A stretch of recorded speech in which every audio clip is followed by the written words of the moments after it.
I don't know what happened there.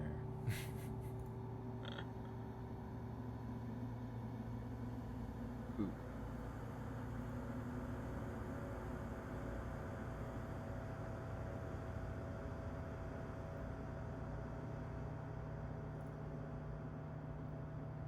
So sorry about that, guys.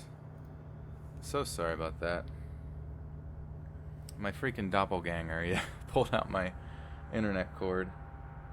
Tried to dupe me one. I've been having issues with my internet. It's been so strange lately. I don't know what's going on. But yeah, we are back. Back in action. Hot. Off the presses. Not today, doppelganger. Doppelganger. Doppelgang. I gotta make sure that stream that just finished doesn't, like, get uploaded.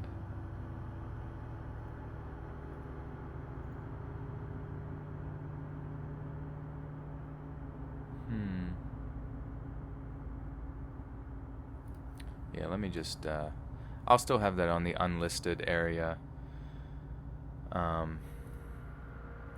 Or, you know, the playlist or whatever, but so you guys can watch it later, but I just didn't want it to end up showing up. That was very odd. Oh yes, Discord link. You guys can join the Discord.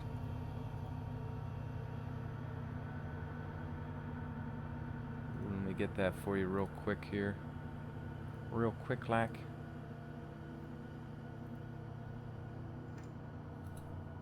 Oh yeah, Lizzie's got the link there as well. So yeah, feel free to use either one of those.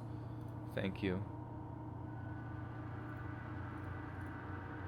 Alright, so were we in the midst of a story, or was that like the end of one and then all of a sudden it just all of a sudden just cut out there?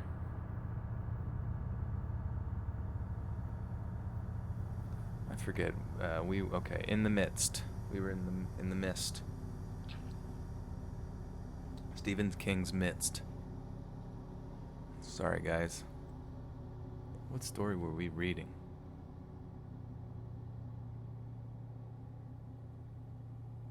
What story was it?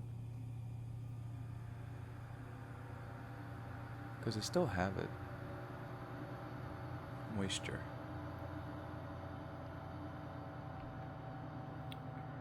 The main character found the doppelganger. Oh.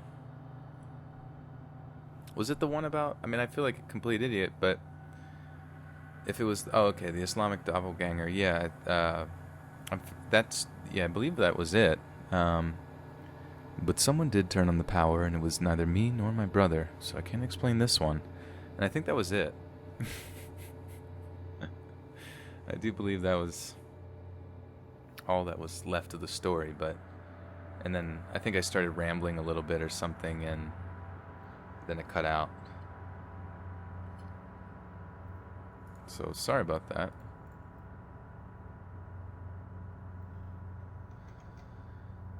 Lol what says, I'm so sad I'm late. That's okay. We just had some issues. So everything is back up. We're running. I believe we got a healthy stream, a nice, healthy, happy, well-fed stream rolling through here. And so now we had a request from Wesky for a police officer story. And yeah, we could definitively do that.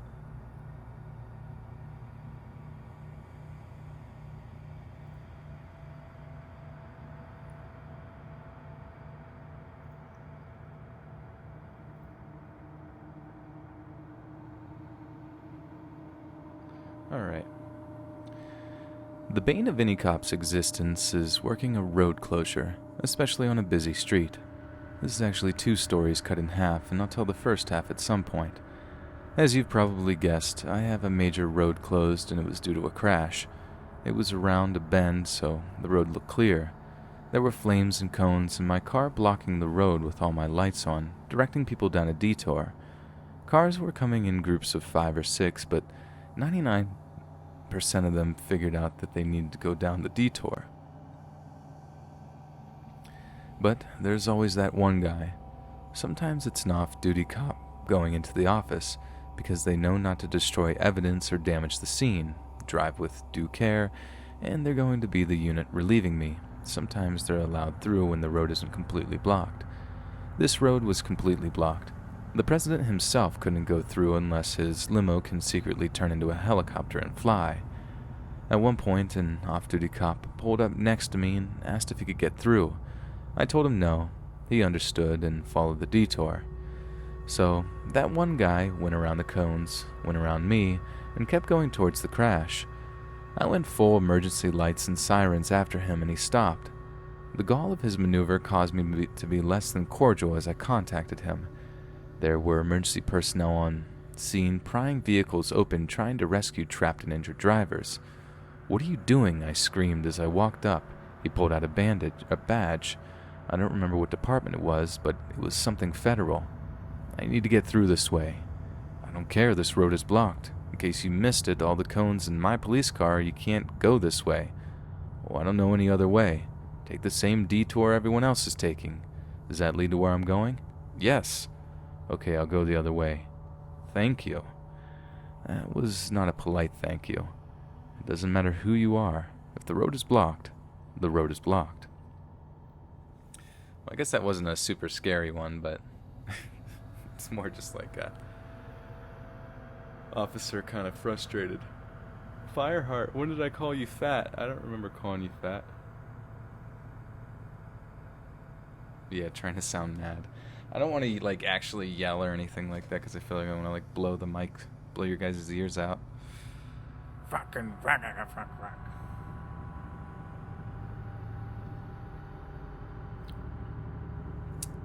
Okay. Do. Thank you, Wesky, for your donation. Luis Rios says, "Did you get it?" So I'm going to check real quick just to see if I got it here.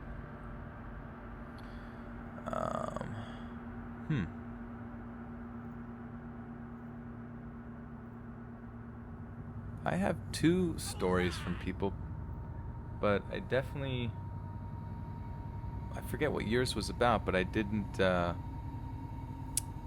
not get your story, Louise. I don't know if you sent it to the right email or what.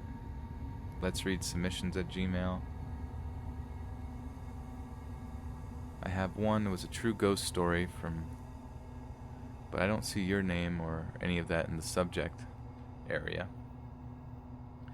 Sonic vs Gaming with 20 big ones says, "Hi, just wanted to say I started listening to these stories last year, got me through my long work days, and you read them extremely well. I always get spooked in a degree. Much love from Texas, and keep up the awesome work." Thank you, Sonic. I appreciate that. It's very kind of you. Alright. So up next, there was a huge donation from Mr. Fire. Fireheart.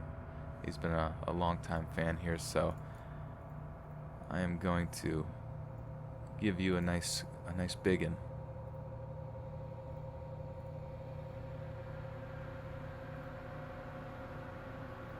Okay. This story is about an old neighbor of mine. Me and my husband and 2 young kids moved into an old fixer-upper house back in the summer of 2015. I was in college full-time, and my husband agreed to stay home with the kids until I graduated, and we would slowly work on doing the house keep-up, etc. Anyway, it was situated in a very small, sleepy village in the countryside in Ireland. Everyone knew each other, and everyone knew your business. We had a neighbor called Johnny. He was a loner. The only living family member he had was a brother named Thomas, and had no friends. He was an ex-alcoholic, but I still had a strong suspicion he drank heavily most nights. He was a clean freak. Well, the outside was immaculate.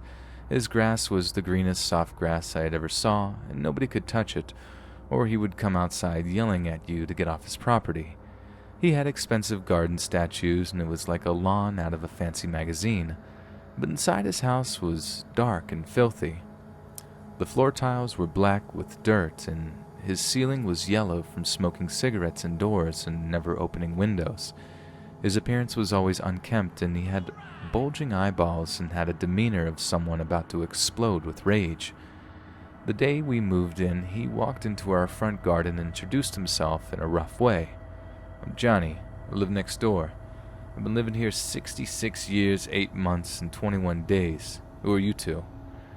Me and my husband thought he was a weirdo from the get-go, but were polite and explained we just bought the house and planned to make it our family home.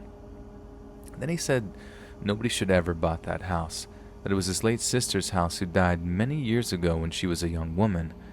We were taken aback by this, but said sorry to hear. He then turned and walked away, but stopped abruptly at the gate and said in a rage-filled voice, "I cut this grass every second day at 10 a.m. I take care of this lawn and mine. Don't ever touch the grass." Okay, sure, we said, not really thinking he's actually going to be serious about this now we live here. I'm sure he will just let us cut our own grass, etc., and we laughed it off. Turns out he was very serious.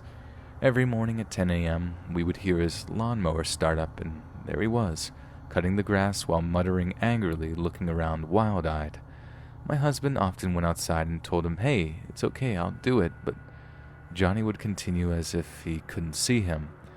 Johnny was also a hunter. He had 2 dogs he would bring with him, and he also owned a hunting shotgun.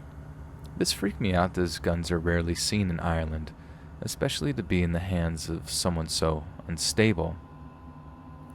Also, I should probably do the guy's voice in like an old Irish man's accent and not like someone from Jersey. That's probably odd choice of accents for me. Then the really strange stuff happened. We were clearing out the attic upstairs. We had all the trash to dump in the front of the garden, and Johnny's storms into our garden yelling, "What are we doing?" He marched into the hallway and said to never go near the attic.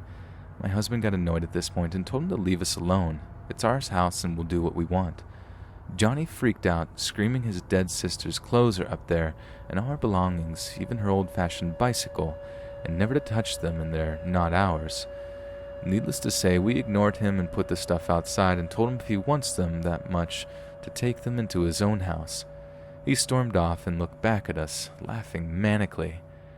He freaked me out, but my husband said he's just some weirdo and not to take notice of him. The next day, the rubbish removal company were due to come and collect the stuff we decided to dump. We were surprised to see that the pile of old belongings was untouched all day. The following day arrived, and when we awoke, all the belongings were gone. No surprise as to who took them. 2 days later, we didn't hear his lawnmower. We didn't so much as see him for 3 whole weeks. This one day, while my husband was out of town, I was alone with the kids, and they wanted to go outside to play soccer.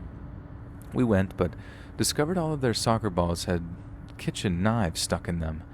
Needless to say, I got freaked out and called my husband, who called the police, but I didn't think there was much of anything they could do. That night, I barely slept. I lay awake terrified. Johnny was behind all of this.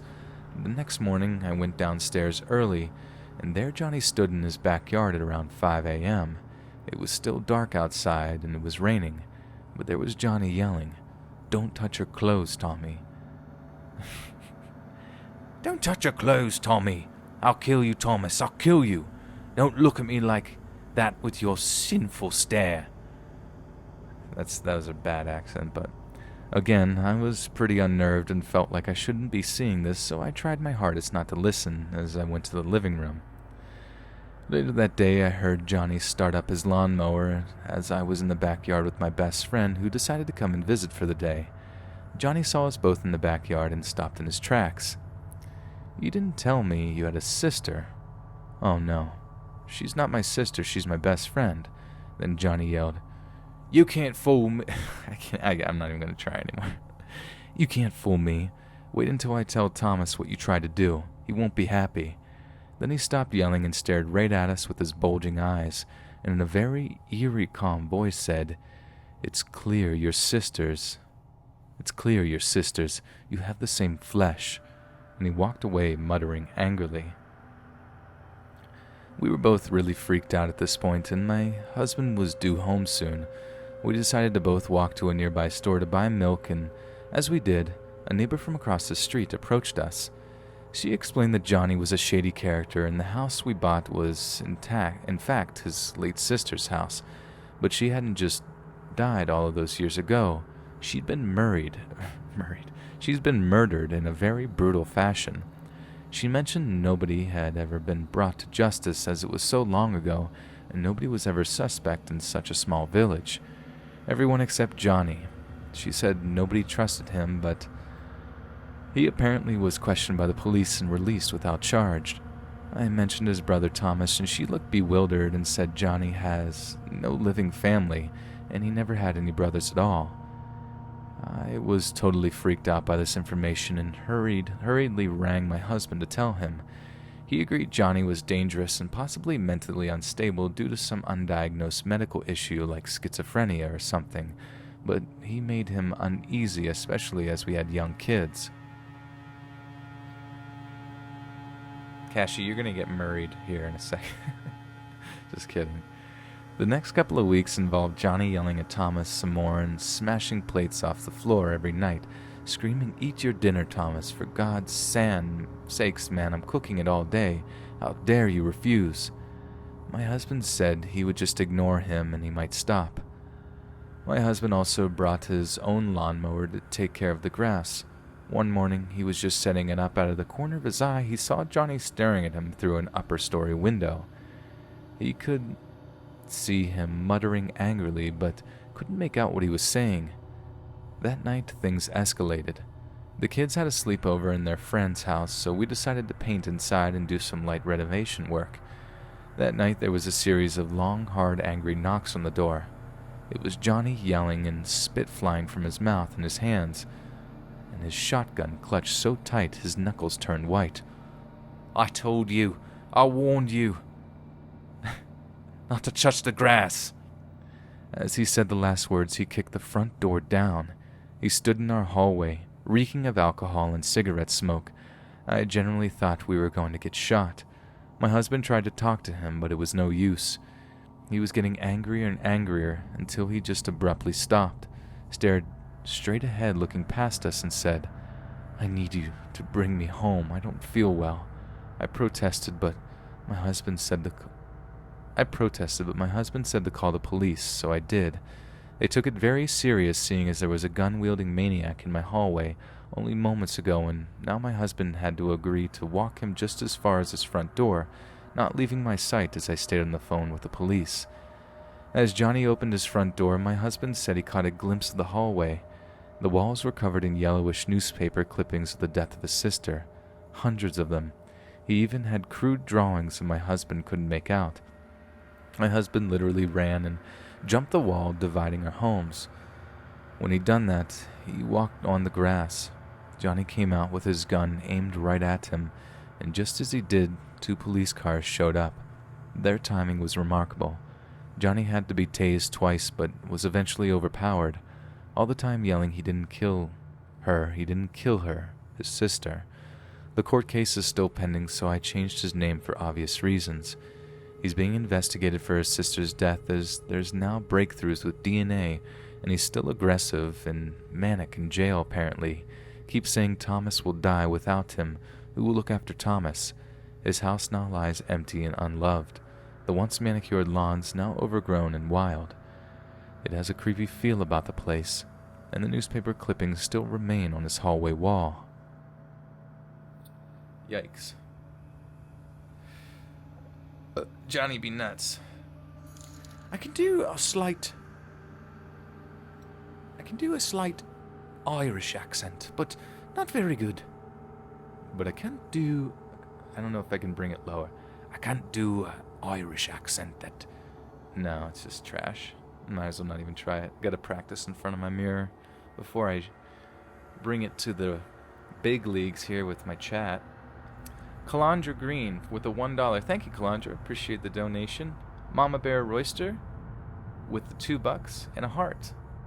Heart right back at you, Mama Bear. Thank you. Wished Wonderland with the $2 as well. Thank you, Wish Wonderland. Appreciate the donations, guys. Thank you very much.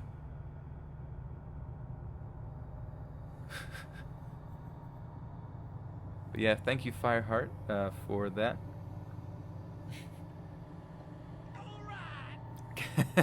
Kashi with the 20 Canadian. Thank you, Kashi. I want to get murrayed by Let's Read. We have to come up with a definition of what murrayed is. Is that a murdered, buried combo, where I have the common decency to bury you, or is that something maybe more sensual? I don't know. Werewolf Dave. Let's see. Also, Kashi, did you have something that you wanted to hear readed, murrayed by me?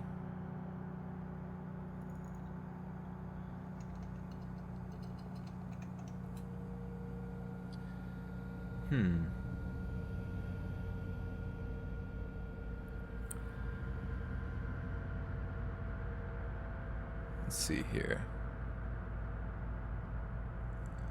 Werewolf stories.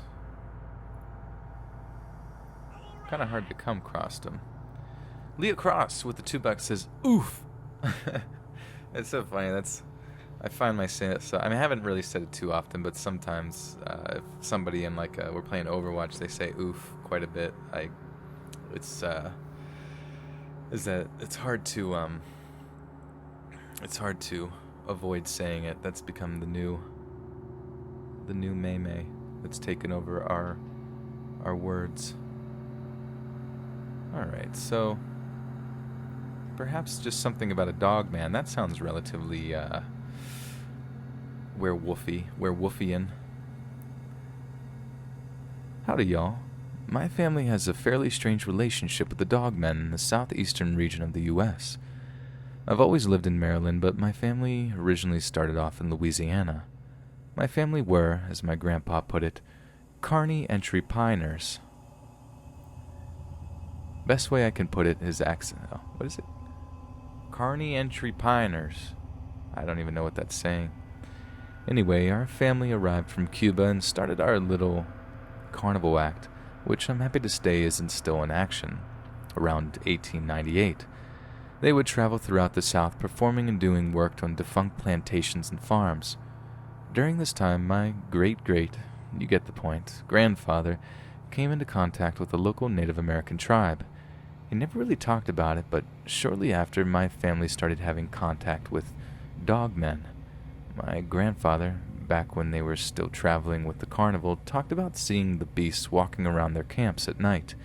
He has a bunch of stories that I might post later, but he suffers from dementia pretty heavily, so you have to take them with a grain of salt. My dad worked for a while in the telephone industry putting up poles. He was up doing maintenance one night on a gambrel mountain. As he was driving back down the mountain, he saw about 3 dogmen running alongside his truck and staring at him through his windows. My experiences are a bit more involved. I've been hunting in the mountains around where I live for quite a while now, and every time I head out, I see one of them. Typically, they're off in the distance or just walking around the riverbanks fetching water. I wanted to know if anybody has any sort of explanation as to why they seem to be following my family around, or if anybody has similar stories. I've heard they can get violent if provoked, but I haven't seen them hurt anything. Wouldn't put it past them, though. What do you think, chat? Do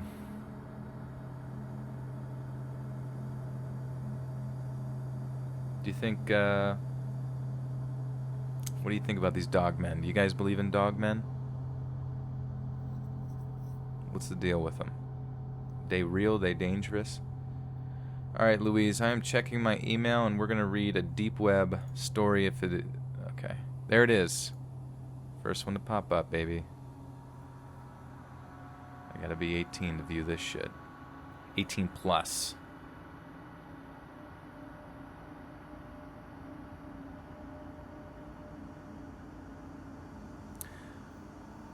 Alright.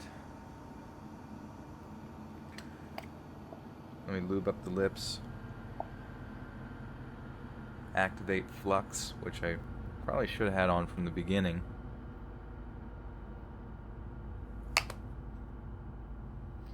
from the way beginning so I'm not killing my eyes staring at this delicious computer screen. Bennikin's art with the $2 says, read the next one in a southern accent. I think I could handle that.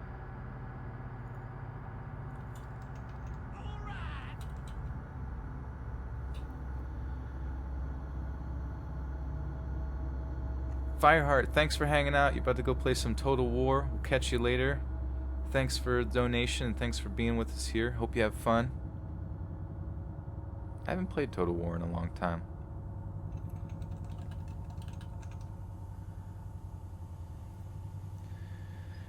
In order to give context to this post, let me explain who I am and why the fuck I am bothering sharing this information. 22-year-old male, just finished my master's at university. I was about 12 when I was given permission to start using my dad's spare laptop, since his work gave him a new one every couple of years and he thought I could use the experience of getting used to tech early on. When I got into high school, I got word from a group of stoners, why the fuck they were talking about it, hell if I know, that people were accessing restricted parts of the internet which held everyone's information. I went ahead and did some more digging online and found out that about the dark web, what most of you know as the deep web, finding proxy sites as well as hacks that would use via command prompts to mask your IP address and basically walk through a lot of locked doors. I spent the better part of my late teens doing this kind of stuff online, using a few online forums like Raddot most of the time to talk to people who were basically doing the same shit as me. I didn't have many friends offline, so yeah, online was the place for me and I got pretty good at blending in. I had 3 aliases which I used, but only a close online friend of mine knew that they were all mine. Nathan was my main line link to the dark web, since he somehow spent more time on it than I did, even when the only thing I did other than ghosting with him was playing Halo with him on my friends list. What I liked about him is that neither of us mentioned our last names or any real information, even though we both could have looked it up at any time and found pretty much whatever we wanted about the other person. That being said, I trusted Nathan more than almost anyone, and he knows more about this story than I'll be willing to admit on here. During university, I roomed with a local dealer who, unknown to the education board that expelled him, worked for me. It was fucking easy to order narcotics online like MDMA and X if you knew where to look. I even had them ship it to my dorm room's local P.O. box at one time without anyone being any the fucking wiser. I'd get the drugs online. My former friend would then use his real-life connections to sell them since I didn't really have any of my own. This was around the time I felt that I held all the cards, and no one could touch me if they couldn't track my IP. I was in the second year of my biomed course when I got into the stupid shit. Scumbag pieces of shit would be sharing snuff videos online that would make even the most messed up pornography you've laid eyes upon look like fucking white bread. This is why I only used links that I either found myself, or more often, the ones that Nathan gave me. We would spend days, literally days, just marveling at all the crazy shit which people would get away with. Yeah, the government had shut down the main sites like Silk Road and Mad Onion, but those are like the only ones that idiots online seem to ever take notice of. Other hackers would message me on forums, asking for sites to get weed and other drugs from, which was as simple as pointing in a fucking direction. The university claimed to monitor internet traffic to stop people from doing freaky shit online, after they heard people were hacking student accounts and ruining online schedules, but I guarantee you that they did absolutely nothing to people who were actually doing it. Note, I'm not confessing to have done these acts, I just know exactly what individuals did. By the third year, I made enough money to have a long screen setup of my own, which made decrypting site details a lot quicker for me, since I could actually read greater than 200 bars without having to scroll through the tab, and I actually had gotten pretty good at it. I had been delving around some messed up sites, and to be honest, I even talked in chat rooms to some of the admins in charge of them. You'd be surprised how normal a child pornography site owner could seem if you didn't know that he also had a day job. I got more curious though. Fucking stupid of me. And after nearly 10 years of seemingly making my way around the dark web, deep web is more of a pleb term if you're talking with more experienced users even today. I joined Nathan as well as a few others in a chat, just fucking about and sharing some screwed up sites. Might sound weird, but for me, it's a pretty everyday thing to do.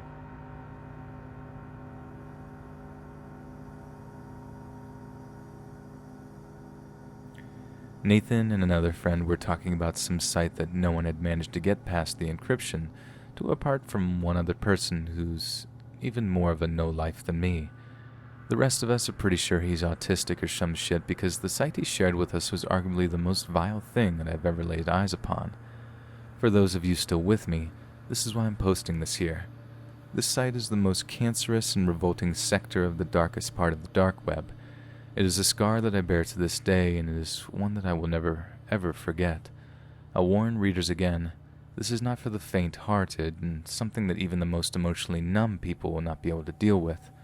I won't share the site URL since I don't want this post being taken down, nor do I want anyone even giving it the slightest bit of publicity aside what I have to say here.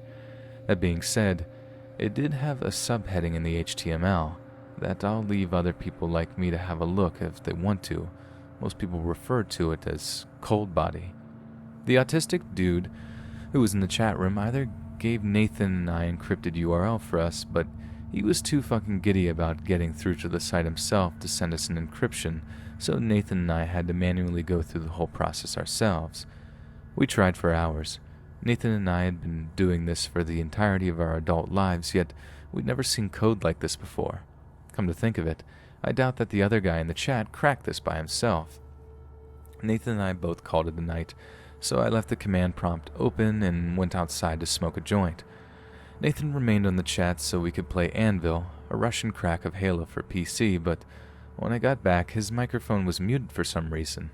For people like us who had nothing to hide from each other, we almost never muted our mics. I waited a few minutes, thinking maybe he's jacking off or maybe he's gone to get something. Nothing. I don't think much of it, my brain too occupied with the cannabinoids flowing through my bloodstream. I sat down and took another look through the code, thinking there was something I missed. I did. The code was completely different, completely unencrypted. I simply launched the URL and my PC whirred for a while until finally opening up about 20 windows across my two monitors, all of them scrambling code through a debugger that I had installed. Even with 32 gigs of RAM, my computer was making more noise than it ever did doing this kind of stuff.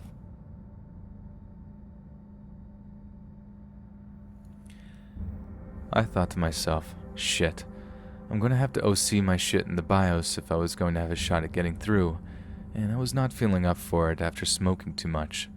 I get ready to hard reset before my monitors turn off and back on one at a time. This was when I started getting a bit paranoid and thinking about just letting it go. I fucking wish that was what I did. The windows were almost all gone. Only 4 were still there, and 2 of them were normal deep web sites that the admin probably used to relay the IP address through. First site that I had seen do that. All of the text was a dark red and extremely primitive for a site that I thought would be at least a little bit more impressive considering its security. The main center window had only a small amount of text on the screen. If you've made it thus far, you know what you were in for. If you still don't, you don't belong here. Even though I was feeling mellow, the text and sheer awe of what I was getting myself into pierced me with fear. A simple Y/N prompt popped up in the window. I accepted, ready for whatever awaited for me on the other side. The chat room came to life in the second remaining window. I was wondering what it was for, perhaps another IP relay on a shadow app that hid the true nature of the site behind it. It simply stated /insert name, as well as an optional password that I'm still not sure what was for. The fact that people have accounts on this kind of site, looking back on it, is fucked up. I used my most recent alias, Diablo. A couple more scrolls of red text flew up on the window, and then it opened up into an actual sort of chat room like you'd see on Omegle or some shit, except with no ads or color or anything besides the dark red text. The chat was a bit more advanced than the first window, which was now frozen and wasn't responding to any console commands I was using on it. I have to say, the feeling of finding this site in the first place felt pretty awesome. I couldn't wait to tell Nathan. That wasn't until the chat window popped up with names. One that I recognized was this, using one of his aliases as well. Recognized was his. I'd say about 36 people were in the chat room. No names that I can remember, and even if I did, I wouldn't dare reveal them. Not after this.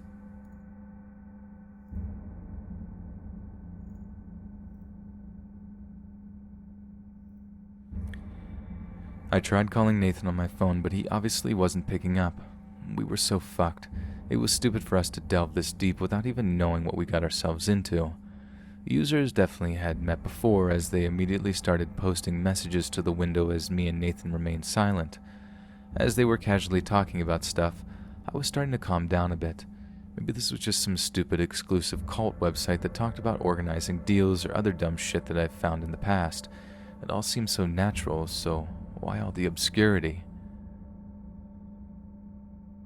The first window, still blank and unresponsive, suddenly began loading up a video file of some sort, a snuff video perhaps. It would make sense to hide one, but not this extensively, and the chat room didn't make much sense. I wish this stuff had been going through my head at the time if I wasn't retarded enough to get stoned before going through with this shit.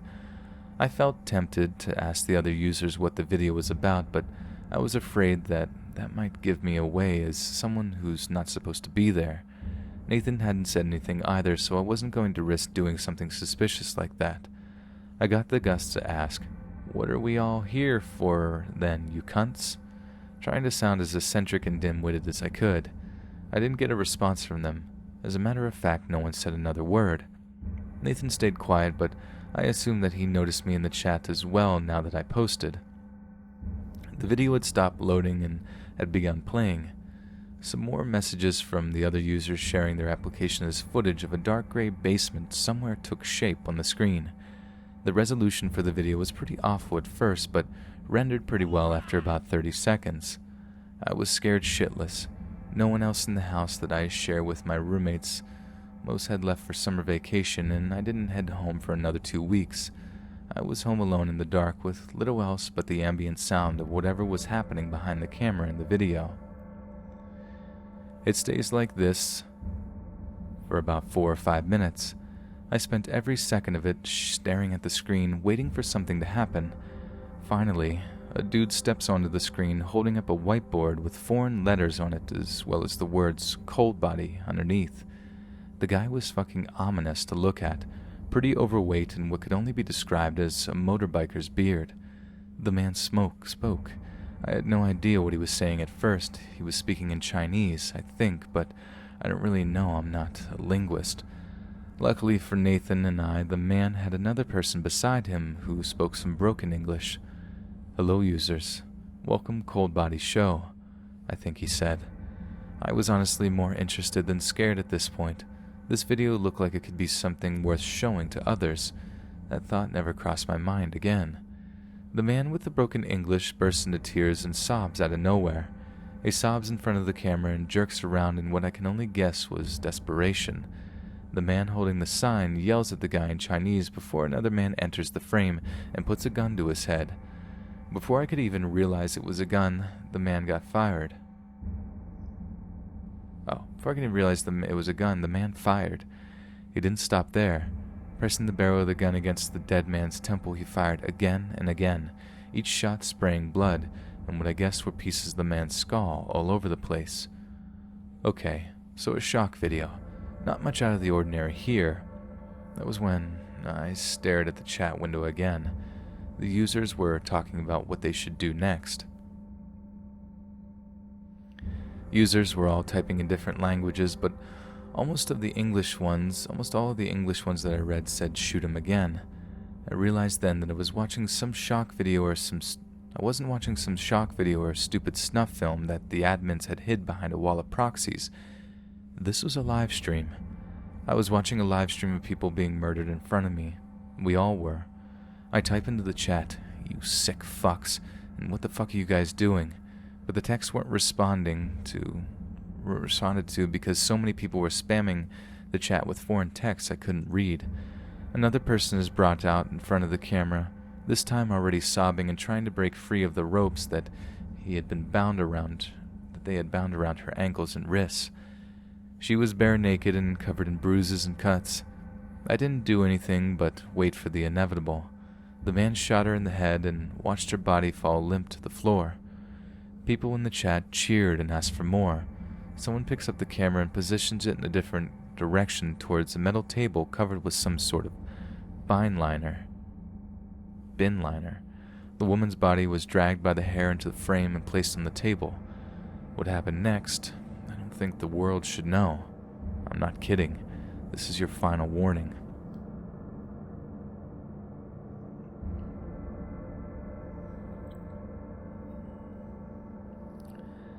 The body was slumped on the table like a surgeon would do before operating on a person. Some more people, wearing red and black ski masks, went up to the body, holding items varying from kitchen knives to cordless drills. I couldn't watch without feeling physically sick to my stomach. The men tore her apart limb from limb, stabbing at her torso and cutting her open. I take another glance to see one of the men having sex with the mutilated corpse. I almost immediately retch and vomit over my keyboard, but I gain control of myself before that happens. My heart was beating like crazy. The whole situation was so fucked up, I was in way over my fucking head. By the time the men were finished, there was a literal stump of a human being left. Not that you could fucking call that human anymore. Her head was literally torn off the neck and stuffed into her body cavity, along with one of her arms. If it weren't for the other weird sights that I had seen before this, I might not have stayed as long as I did. 3 more people were brought onto the screen, all of them screaming for their lives and trying to escape. One of them is shot in the leg, and the other stands there shaking in place, trying not to scream again. The man holding the sign walks up to the lens of the camera and stares into it. I see his black eyes, blood splattered across his face. I breathed faster, and I actually had to look away. It was like he was staring right at me. He says something else in a foreign language, probably the same one as before. When he stops speaking, the chat window does the same. Hardly a single other post, just a chat window awaiting some response. About 20 seconds passes of him just staring into the camera after speaking. Nothing happens at first. The chat then mentioned me and Nathan by our usernames. More of them spam our names in the post that took over the scrolling message board. As soon as they mentioned our aliases, I started freaking out. I try to close the black windows, but every time that I try, the window says that the application is not responding. The live stream continues, the man staring at me and the message prompting me to say something. One of the few comments in proper English comes up. He's asking us to choose which one to kill first. I freeze for about 5 seconds before unplugging my computer from the wall. I didn't care about anything anymore. I just wanted to leave the site and never come back. I sat there with a blank screen in front of me for a bit before pacing around the kitchen. I was done with it.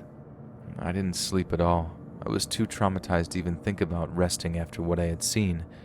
At the time of this happening, I was thinking about reporting the site to the police, but I of all people know that they can't do anything to stop this.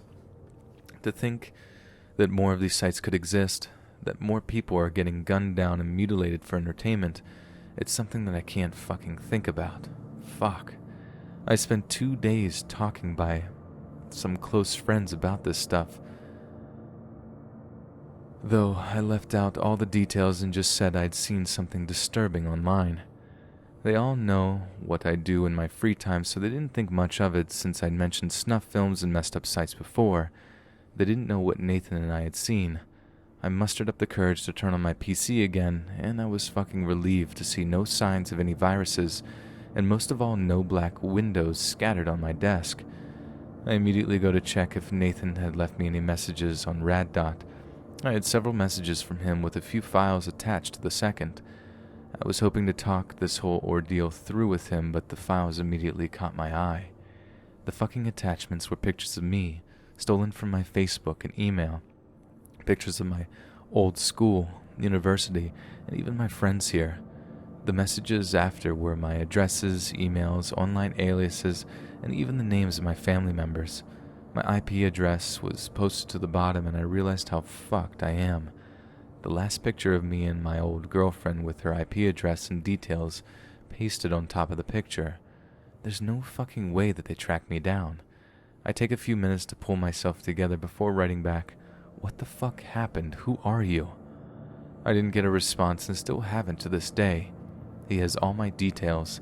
He knows everything about me and my family, and I don't even know what else. I still don't know what has happened to him since I left that stream. I can only pray that the information he doesn't fall into the hands of those I can only pray that the information he has doesn't fall into the hands of those murderous, insane motherfuckers who killed and desecrated dozens of people in the darkest part of the internet. I can't let them find me or those I care about. I will never go back to the part of the internet ever again. It's not fucking safe for me or you or anyone. The police can't find them, but they can find you. Don't try and find the site. Don't try and report the site. They will do to you what they did to me. And if you think they won't find you, then remember, I was fucking invisible. Do you want to take the chance that they won't find someone like you? Don't go into the deep web, and for the sake of your humanity, never seek out the people who are behind this. They'll only find you, too.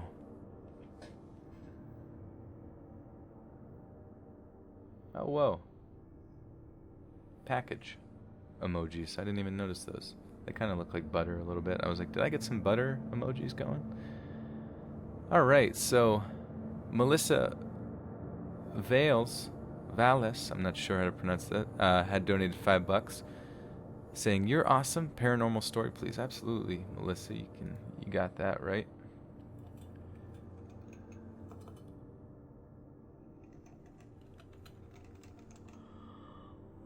Louise, and then Louise. Okay, Louise says, "I feel like you read this one already. Sorry." No, it's all good. That's the tough part about deep web stories, is that they've all been read before, like a trillion times. I think there's only like a total of like 4 of them out there, and it's hard for them to like sound like, people try to write more like creepypasta ones or whatever, but it's tough to like get all the vernacular correct and stuff and still make it sound legit, I guess.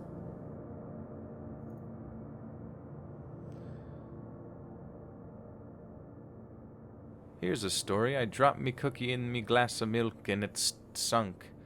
The milk tasted good after though. Scary, eh? Did I say Cookie was my cat? Oh, that's funny. Alright.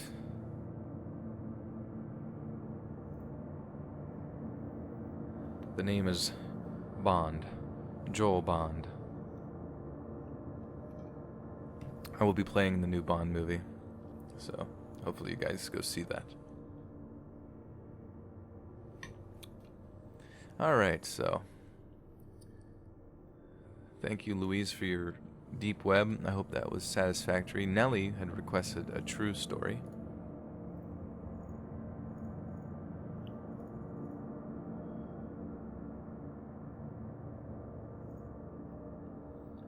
Joel, let's read Bond. I like it. I hope that, I never really watched the Bond movies with Daniel Craig. I don't know if you guys had seen those, if they're any good. I heard the one, I forget what it was called, but I heard it had like really good cinematography or something like that. Make it pretty sweet to look at. Alright, so this is for Nelly. Going out hot. This made me remember an incident that happened about 2 years ago when I was 21. A little backstory. I was fairly shy, thin, and very naive. I would talk to just about anyone who wanted to talk to me, no matter how creepy they were. I was into the online dating scene. I matched with someone who I was really interested in. We talked on the phone a lot and Skyped a few times because, people lie on the internet. I can't really remember his name, but for story purposes, I'll call him John. So at the time, I was newly 21. It was summertime and I was at work. It was such a beautiful day and I was upset I was stuck inside. Me and John were texting while I was working and he was going on his lunch break around the same time I was. I thought it'd be a great idea to meet for the first time at a CVS that is halfway from the both of us, very close to mine and his work. I know what John looks like, I know what car he drives, and we were meeting in a public place. What can go wrong, right? Well, I pulled into the CVS parking lot and kind of waited. I knew he drove a Jeep Cherokee, so I had my eyes peeled for it, and I spot it, or so I thought. I get out of my car, fixing the dress I had on and fixing my hair when I hear the gentleman in his car yell, "Hey!" The windows were kind of tinted, which John's were not, but I thought maybe you just saw wrong before and go approach the car. The gentleman sitting in the Jeep is not John. I have no idea who it is. He has to be at least in his mid-40s, no hair, glasses, fairly built. He proceeds to call to me, smiling and waving until I hesitantly make it over to him. Big mistake. The conversation went as follows. "Well, hello there. What's a pretty girl like you doing on a beautiful day like this?" "Oh, I'm just on my lunch break, just getting some snacks." "Well, how long of a lunch break do you get?" "Usually about 30 minutes, but I'm running low on time right now." "Would you want to maybe go for a ride? I'll bring you back before it's time to get back. You're just so beautiful. I want to get to know you." "Oh, no thank you. I really need to go. I'm already running late." "You sure you can't spare 20 minutes? I'll make it worth it." I instantly turned to go into CVS. I was freaking out, but thankfully the CVS was pretty packed for a Thursday afternoon. I instantly get on my phone and call John. I tell John what just happened, and he tells me he's 5 minutes away and to stay in plain view of everyone in case something happens. I was racing up and down aisles looking like a crazy woman. When I get off the phone with him, I turn around, and there's the guy standing right behind me. Not even processing the situation yet, I let out a huge scream, and two people who were in the aisle turn their heads and the guy bolts it out of the store. I was still frozen with fear and managed to come out to talk, and the manager comes out to talk to me and calls the police and hides me in the manager's room. In the end, John showed up trying to console me. What a great first meetup. And I ended up having to tell my boss why I was late coming back from my lunch break, and she scolded me for talking to strangers and how dangerously stupid I was because of all the human and sex trafficking stories that were circulating in the news around the same area I was in. Whoops. I don't even know what he thought I was or what he was thinking. To try to pick up a girl in broad daylight and then follow her into a busy store to do what? It still freaks me out, thinking about it.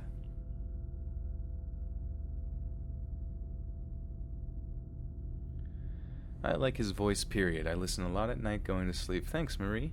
Appreciate that. That would be scary. You go to meet one guy and then you get duped into meeting someone else.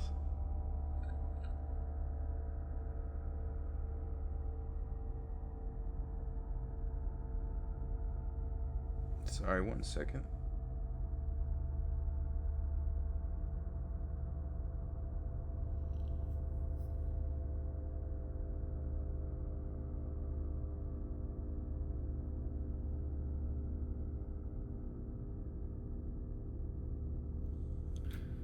It's weird. I'm like hearing like a TV's on out in the living room, but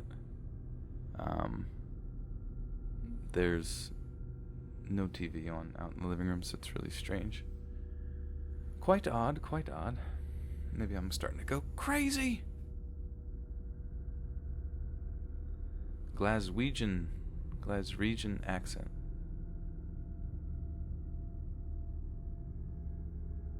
Alright, 1 second. I feel like there's something. I'm being haunted, guys. I'll be right back.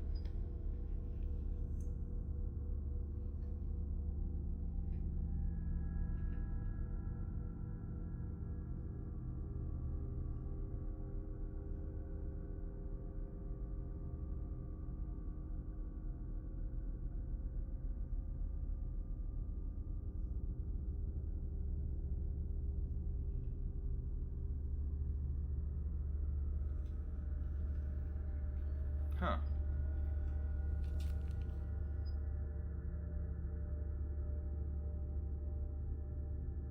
Maybe it's in the song or something? In the like the background music?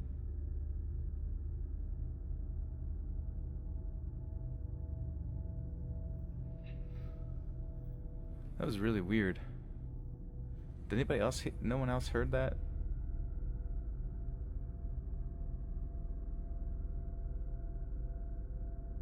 Maybe it was coming from.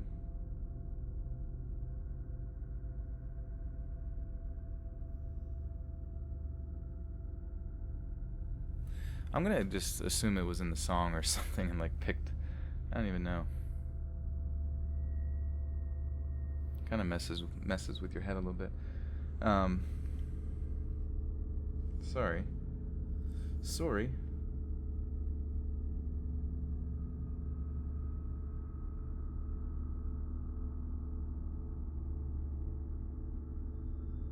All right, so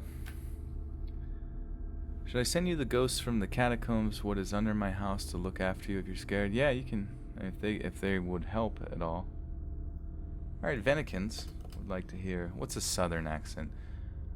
Oh, hey guys, I'm from Tennessee. No, geez, that sounds Australian. It's not. Oh my god, I need to like hear. An accent. Down here in Texas, we like to eat, armadillo, things like that, things of that sort, all sorts of delicious morsels. Yeah, once I get rolling, I think it'll make more sense in my head.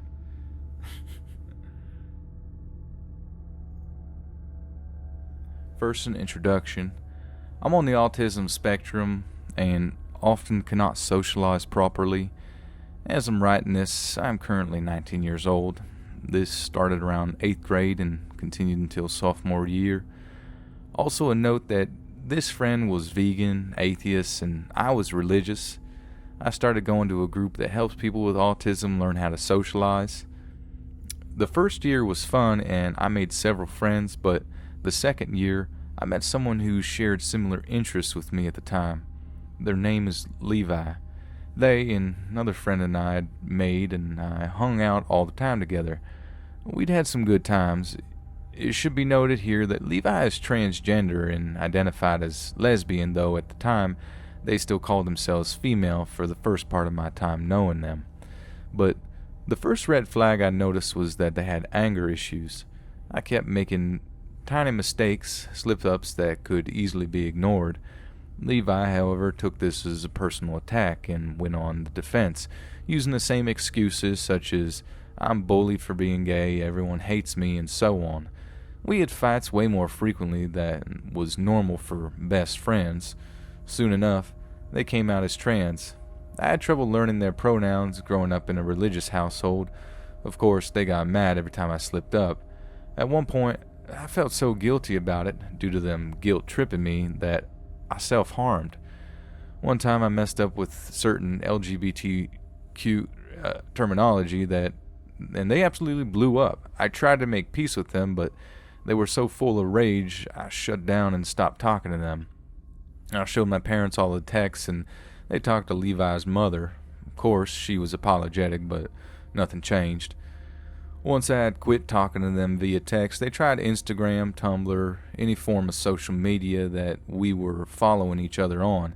Levi was even shit-talking about me to their friends and convincing them to harass me, one calling me a goat fucker. The irony was, Levi was a furry. They also made fun of my religion and tried blackmailing me, saying it would be a shame if my parents found out about my Tumblr. I remember them using all sorts of funny emojis, which stupid and stuck with me. I was terrified and tried talking to my parents. Again, they went to Levi's mom. Nothing changed. Eventually, after blocking them on everything, things quieted down. Until sophomore year, second semester, I received an email with a video attached. It's an atheist propaganda video, but after that, I haven't heard from them again. Oh, shit. Oh boy. I do like doing the accents if I can actually get into the rhythm of it. Into the rhythm of the night. Oh, oh, oh. Hello, darling. Darling Brenda.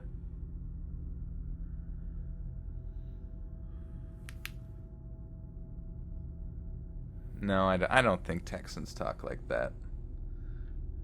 I don't think that. I just like to take it to the fullest extremes. Melissa would like to hear a paranormal story.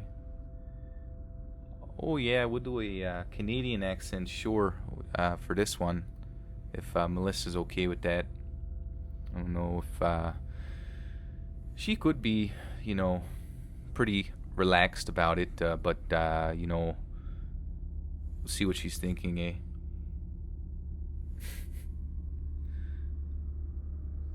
I do the French accent.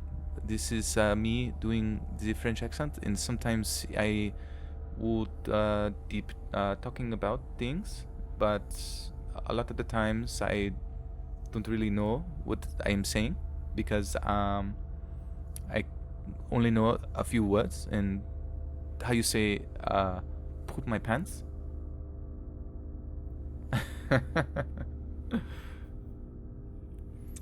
All right.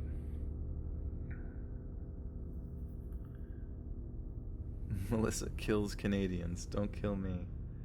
Oh gosh. Yeah, the French. Because my buddy's dad's like half Iranian, and I'll hear his accent all the time, and it screws me up when I try to do any other. And I always end up like going back into his accent. He's like, "This is freaking ridiculous. I don't understand." Oh god, now I'm like mixing them all up. Freaking morons. Freaking unbelievable morons. Actually, it's like sometimes I can hear like a reference, I can get into the rhythm of it. You know what I mean? Like, but... Oh, German. I can do a German accent, sure. But this is... It could be all sorts of accents, I suppose. This could be our friend Bjorn from Poland, who really knows. He could be German, but it's very funny how sometimes the people will talk like this, because oftentimes they don't even know. God, every accent just blends into one. They don't even know. Show me the way. All right, true, let's read accent. I used to live in what I think is a haunted house situated in somewhat the ghetto. I say think because not everyone believes in this stuff, and that's fine. Anyway, so the way the house is built, when you enter the house, you have the living room to your right. The staircase to the upstairs bedrooms is on the same side, a little further down the corridor, and further still to your right, you have the kitchen. When you get upstairs, it's like a U-shape where directly to your left is the bathroom and the master bedroom, and to your right the office and my bedroom. Now that you have a general idea of the layout of where the story took place, I can tell you what actually happened. My friend told me about this, and I completely trust what he told me was true because he isn't the kind of person to bullshit you just to make himself sound or look interesting. He is also terrified of paranormal stuff, so talking about it really isn't a thing he usually does. Anyway, so I'm cleaning upstairs and he's standing behind me, leaning against the wall. I'm just finishing my chores and out of nowhere he asks, "Hey, is there anyone upstairs?" There wasn't, so of course I tell him, "No, my dad is outside, my brother's in the basement, why?" He then proceeds to tell me that he just saw someone turn really quickly into the master bedroom. Keep in mind, we don't have any pets in that house. It's midday, so sunshine everywhere, and we don't have any rodent problems. I looked up, and of course, I didn't see anything, but it was still super creepy, and I asked him if he was sure, and he was. He told me he saw it clear as day, A three-dimensional shadow of the bottom half of somebody's calf and foot turned the corner to the bedroom. I don't know if that makes sense, but I checked the room and no one was there, and then went out to check on my dad, and he was still in the yard and my brother in the basement. No one could have left without my friend and I seeing them. It was just really weird. There wasn't any way a shadow could have been there because it was low to the ground and there was nothing to cast a shadow in the first place. What's the forbidden accent? Someone says do the forbidden accent. Oh, that was Swedish, not Polish. Okay.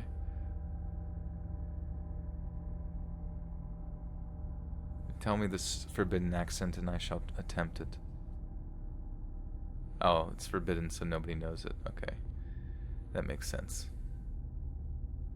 Oh. Indian accent, I guess. Oh no, I cannot do that. That will not be very polite of me to do. But I appreciate you making the request. Thank you.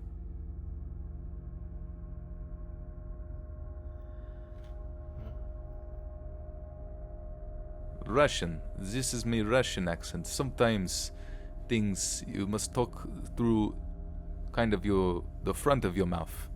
Mouth with an F. You must talk through the front. Everything is very strong. Ruski, puski, luski. I remember growing up with some Russians at our school and everything was very tough and hardcore. They like to punch things and wrestle. And they like to dress very nicely with our money exchange. Rusk.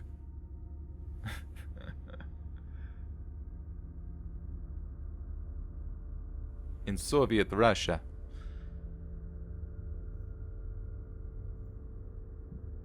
In Soviet Russia. In Soviet Russia. Mother Russia. Aussie, Aussie, Aussie. What is an Aussie accent? Oi guys, it's me. From deep down in Australia. We're pretty chill down here, folks. Hang in the bush. Plan a barbie. Perhaps have a beer. Foster's, right? Who's with me? What do you think about the Slender Man movie? What do you guys think about the Slender Man movie? Did anybody see it? I haven't watched it yet.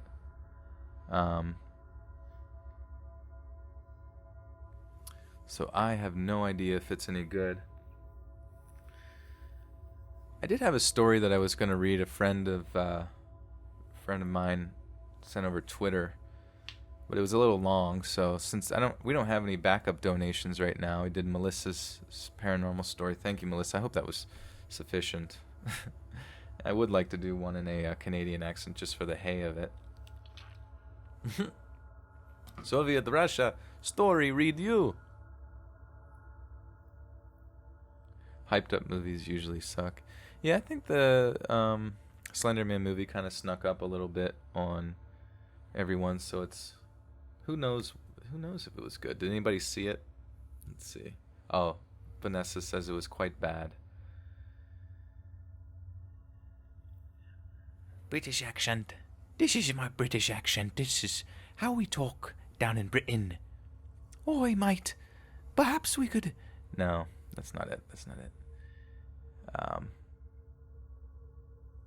Tommy Robertson. Oh, did you hear about Tommy Robertson?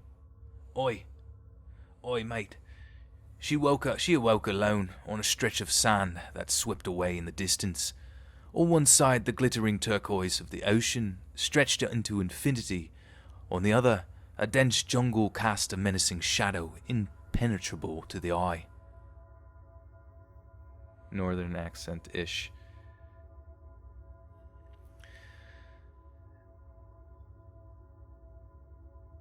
How do you do, eh? Yeah. Oh, what is it? Minnesota. Doodly-doodly-doo. She woke alone on a stretch of sand. Oh, God. Everything mixes together. I need to, hear it in my head or my brain, doesn't activate appropriately. what's like oh hey, how you doing? There it is. Okay, just gotta say oh hey, how you doing? Oh, she awoke alone on a stretch of sand that swept away into the distance. On one side, the glittering turquoise of the ocean stretched into infinity. On the other, a dense jungle cast a menacing shadow impenetrable to the eye. Where the hell am I? She whispered to herself. From behind herself, she heard a truck starting. Her blue eyes darted upwards, seeing the wheels of a large truck. She attempted to stand up, but found her legs bound at the ankles and the knees. Her wrists were knotted together. She heard steps and attempted to turn her head to see who it was. She was met with sand kicked into her eyes. Oh God, you can hear it like slowly blend into into an Irish thing. She was met with sand kicked into her eyes. Her blonde hair was matted and stuck to her head, tear-streaked face. She felt herself getting picked up. She could feel strong arms. They were burly and they gripped her tightly. She was set into the back seat of the truck. Next thing she knew, a cloth was being pressed to her face. Then blackness. Mixing an accent. Her body washed up on the beach, throat slit, eyes replaced with mirrors. Her tongue was missing and there were lacerations on her wrists and ankles. Bruises covered her pale arms. Her once long, silky blonde hair was matted with dirt and dirty. It was chopped so that it fell onto her chin. The bruises on her wrists and ankles were deep purple. Along with the ridges, there was yellowish-green tinge to them. In between her legs, up towards her vaginal region, were many lacerations and cuts. Oh. Liam Neeson. I did have a Chinese accent. I don't. Yeah, somebody's gonna get offended by the accents.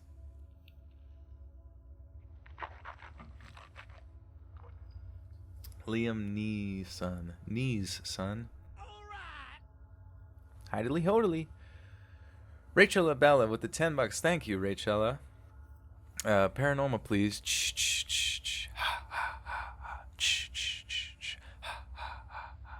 I thought that'd be a funny way to like laugh at something. If someone says like, or it'd be like a Family Guy skit where like, what's his name? Friday the 13th. Jason is, I don't know, around the water cooler at his office job, and someone tells like a knee slapper joke, and then Jason just goes like, that's like his laugh. That'd be kind of funny. All right, let's do a paranormal story. For our good friend Richella. Does Jason play Minecraft? That is a good question.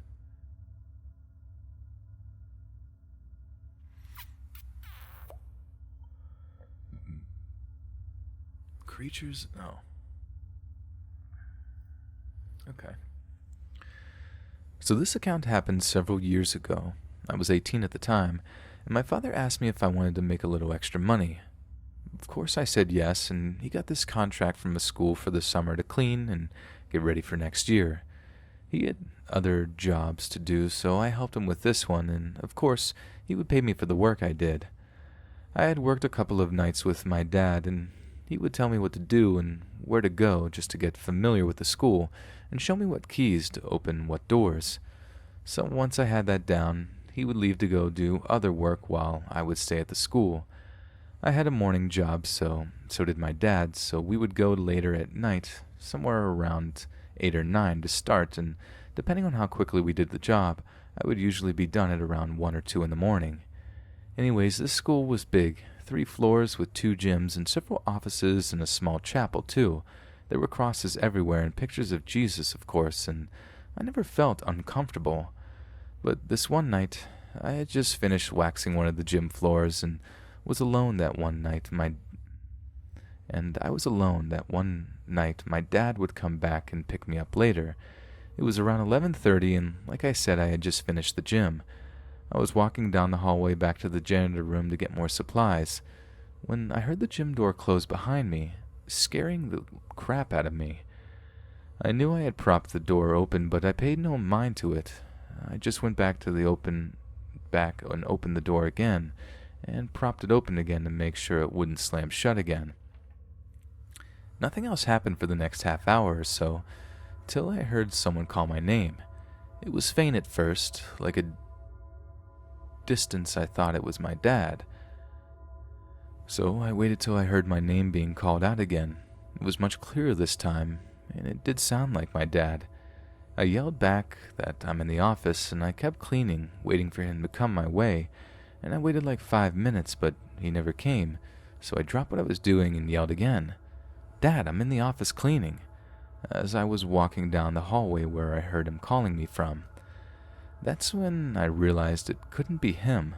The doors are locked, so no one without a key can get in, and I had all the keys with me. I checked my pocket just to confirm, and sure enough, the bunch of them were there. As soon as that happened, I grabbed my cell phone and called my dad to see if maybe he was yelling from the outside. I get a hold of him and asked if he was finished with his other job. He tells me he's just finished up and will be there in 30 minutes. My heart sank and my blood ran cold. I said, "Okay, I'll see you then," and hung up. I tried hard not to think about it as I returned to the office to continue working. Nothing else happened that night, but I don't want to drag this on, so I'll make another post with all the other creepy things that started happening while working at that school. It'll be an all-in-one story that was basically the intro. Chris Hansen. Chris Hansen. I haven't heard Chris Hansen's voice in quite some time. Chris Hansen. To Catch a Predator. Best of Chris Hansen. Let's take a listen to his voice. Not all the predators I catch are interested in young girls. Not all the predators I catch are interested in young girls. I did look up Dead Cell. I thought it was interesting because that was the game that the IGN editor had plagiarized a previous another guy's YouTube channel, like a really small YouTube channel's review of the game. So that's interesting, and the game actually looks pretty intense. I just got a couple games kind of going at once, so I haven't really put any time into it or anything like that. Charlie the unicorn, Charlie. Kermit the Frog here. Hey guys, we're gonna read ourselves a spooky story. Yay! The shadow people I encountered as a child. I was around 5 years old when I recalled the visits happening. I know it wasn't just my imagination creating scary things in the night, because the scariest thing I was allowed to watch as a child was Scooby-Doo, and that wasn't until the age of 7 at least. It would typically be I had already fallen asleep and I would wake up to the shadow people in my bedroom. Sometimes they would be 3 of them. They just stand around in my bed. I felt that they were nice, peaceful, and simply watching over me. Sometimes just one would come and it was a man. How I'm certain of this, I don't know.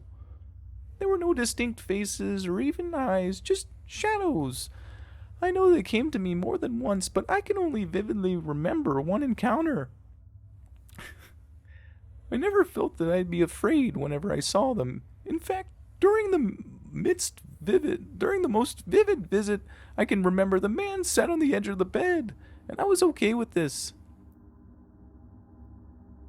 He held out to me what I remembered my mind thinking was an ice cream cone, but as I went to grab it from his hand, it disappeared entirely.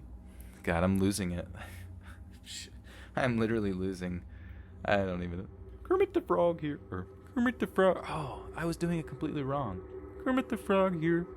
It was an ice cream cone, but as I went to grab it from his hand, he disappeared entirely. I had no idea others saw anything like this until now. Really makes me interested. There we go. Can I do a smoker's voice? I think so. Okay, so I live in a town on the Chesapeake Bay in Maryland, and the whole town was burned to the ground in 1813 during the War of 1812. So that, coupled with the fact that I live by a large body of water, had made for some crazy experiences in the almost 5 years I lived there. The first house we lived in had something malevolent in it that started out innocent enough. My then 6-month-old daughter would talk to some invisible person pretty frequently, and it seemed like she liked them, so I figured it was, deceased loved one or something. All right. Fleece Johnson from Boondocks. Let's listen to his name. Fleece Johnson. Oh God, I think I remember this guy. Oh, that's To Catch a Predator related. Hold on, I just got out of the shower. There's some juice on the table. Take your time. You want to explain to me what you're doing here? I came looking for booty. You came looking for sex with an underage boy? Oh, no, I ain't come looking for no little boys. I ain't got no milk, no cookies, nothing. I came looking for man's butt. A man's butt? Excuse I me? came Oh, I know looking who you for are, Chris man's Hansen. butt. But see, I calls you Chris Hansen. Chris Hansen. I watch your TV Chris show all the Hansen. time. So you can go ahead and bring in them cameras. So you can go ahead and bring in them cameras. I can't quite hit it. I watch your show all the time. You can go and bring in them cameras. Chris Hampson, I want some man booty. I don't think I can hit that high note. Salad fingers. Oh. Let's take a listen to Salad Fingers. I haven't heard his voice in a while. Rusty spoons. Here's a rusty spoon for you. Against my salad My fingers salad fingers. is almost Almost orgasmic. orgasmic. I must It's funny in find this the first perfect episode they use a song from Boards of Canada, which is pretty cool. Oh no, David Firth must have had to delete a few videos. That's sad. Top 10 hottest anime audios. Eat my shorts. Bobbity boobity bobbity. Hey man. Hey man. Alright, maybe I should keep reading this story. We'll get through. Oh wait. Never mind. Riley. I wouldn't be able to do Riley's voice from Boondocks. I love Boondocks though. I have all the DVDs.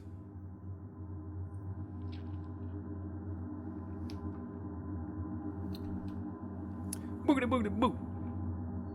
What you looking at, Stinky? She felt herself getting picked up. She could feel strong arms that were burly, and they gripped her tightly. She was set into the backseat of the truck. The next thing she knew, a cloth was being pressed to her face, then blackness. Yeah, guys, we're in the final hour here, counting down to the new video.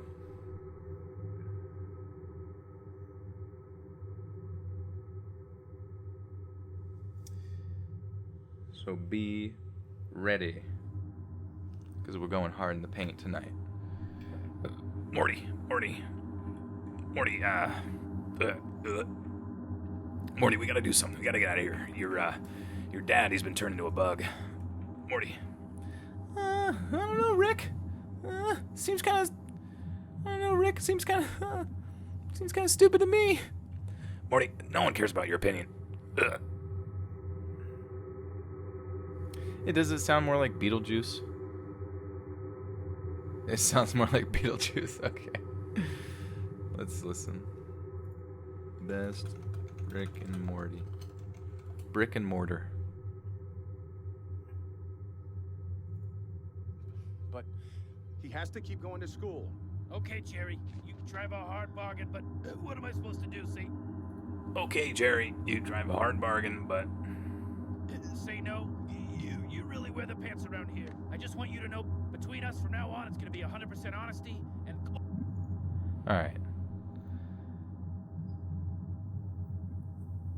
Maybe if one day I'm on an actual show, I can create my own custom voice, and then people will do impressions of me. I don't know, Rick. That's all I know is the I don't know, Rick. Happy birthday, Lily. Her body washed up on the beach, throat slit, eyes replaced with mirrors. Her tongue was missing and there were lacerations on her wrists and ankles. Bruising covered her pale arms. Her once long, silky blonde hair was matted and dirty. It was chopped so that it fell onto her chin. The bruises on her wrists and ankles were deep purple. Along the ridges there was a yellowish-green tinge to them, and between her legs, up towards her vaginal region, were many lacerations and cuts. A woman found the body. Her bright red tennis shoes had collided with a discarded carcass of muscle and bone. Her scream had echoed off of the high rocks on her left. The police were called and an investigation began. They discovered the blonde was named Samantha Briggs and was last seen at the Venice Beach boardwalk with her friends. At the time, she had been wearing an orange bikini with a white cover-up.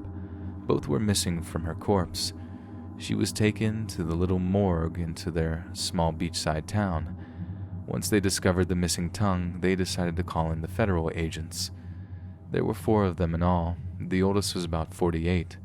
He had graying brown hair and brown eyes. His eyebrows were fuzzy-looking, like 2 large caterpillars had slithered down from his hair and had decided to sleep on his forehead. He had wrinkles on his forehead, frown lines. Maybe this job was taking a toll on him, and a slight bit of a beard growing. He stood at 5 foot 6 inches tall. He was the highest ranking of the 4 agents and was known as Jordan Gine.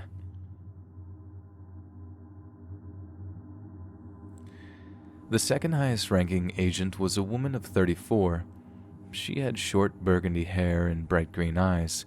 She stood at 5 feet 8 inches tall and had the most unruly hair of anyone in their little team. It was curly and fell to her mid-neck. She also had it pushed in front of her ears. Her name was Lilith Ramirez. The third agent had his raven locks cropped close to his head. He had pale skin and piercing blue eyes. He had high cheekbones and a well-defined jawline. He stood at 6 feet 2 inches tall and had a lean build. In a holster on the right side of his body, he had a handgun. On his left side, he had another gun. His name was James Fish, and he was 27 years old. The final agent was a young man, aged 24. His eyes were hazel and his hair was copper-colored. A tiny splash of freckles covered his nose. His hair fell so that his bangs fell gently over his left eye. He stood at 5 foot 10 inches tall. He was young, but most certainly not stupid like many would assume. His name was Samuel Kemper. Zoli Graphics. Love your voice and your channel inspires me while I'm working on illustrations. Paranormal story, please. Absolutely. I feel like I recognize your art. I wonder if I thought, because I see your profile picture there and it looks really familiar. I'm going to pause this story so we can respect the donations.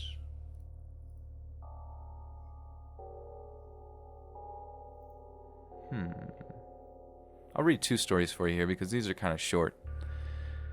I'm currently visiting my dad in Arizona. He lives pretty far out in the desert, not close to any towns. I was out in the quad about 2 hours ago watching a storm roll in, trying to capture some video of lightning. I had all the lights off and no motor running. I was sitting there in the dark about half a mile away from my father's house, and I started hearing something that sounded like drums. I wrote it off as a plane or car in the distance, and it stopped for a few minutes. I had a phone out trying to get the lightning on video, and it started again. It was more definite this time and could clearly hear native-sounding drums. I got pretty spooked. Then a flute started playing along. I stopped recording and left. I was really terrified right after and went back to my dad's. Not sure if it was native ghosts or not, but it was pretty awesome nonetheless. When I was 5 years old, I had a reoccurring dream just as I was going to sleep. I would feel the room swirling, and I would feel like I was floating. A face would appear looking down on me in a swirling dark cloud and talk to me, telling me to do things I didn't want to do. I can't remember what, just that I would be screaming, no, I didn't want to. This happened quite a few times. I did move bedrooms, but can't remember if that's when it stopped. When I was a teen, things started again. Banging in the loft at night, seeing shadows, taps coming on, hearing my name whispered, banging on a door. Awful feeling of being watched in a few rooms, especially in the kitchen where doors would bang about. This is below the bedroom I mentioned. I also used to get an oppressive feeling building up before activity would increase. The worst was when I was awoken in the night by scratching behind my ear, though I was on my first floor and the walls were solid with no insulation, so it shouldn't be vermin. I no longer live there and wish my parents still owned it because I would have had paranormal investigators in. The day that house sold, the first thing I asked was did the family have kids, and they had a small daughter, and I just felt so sorry for her. No one ever believed me, though. Really wish I could answer what was going on, or who or what it was.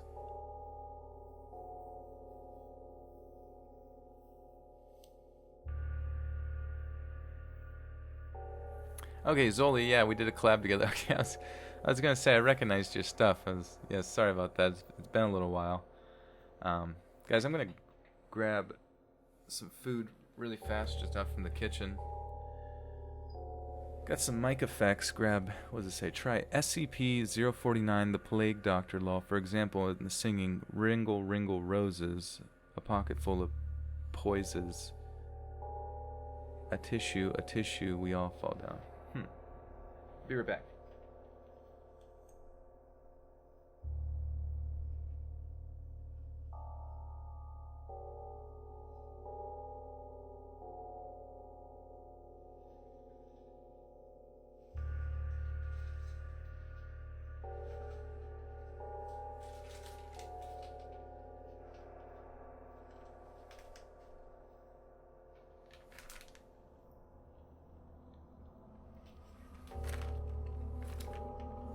So I got dates. Anybody ever eat dates before?